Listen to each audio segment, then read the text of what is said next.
Hello, it's demonstration time. Let's go ahead and get started. We have labels which indicate the front, and we're also on a swivel base, so you can go ahead and put those folds directly in front of you.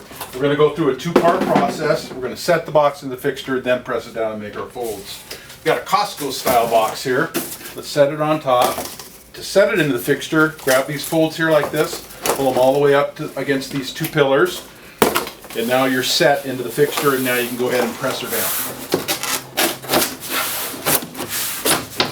Okay, there we go. Once we're in the fixture, we can go ahead and make our folds.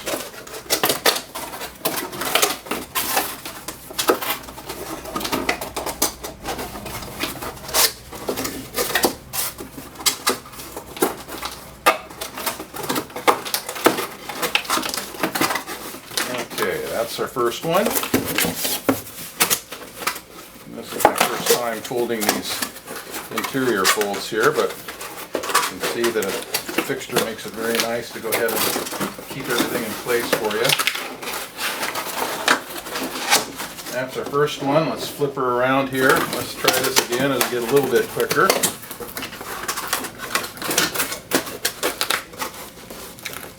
Okay, that's our first one.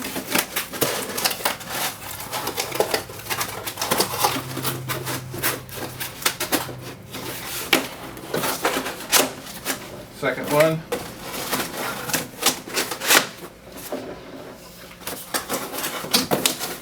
And our final fold, and we have our completed box. Thank you very much.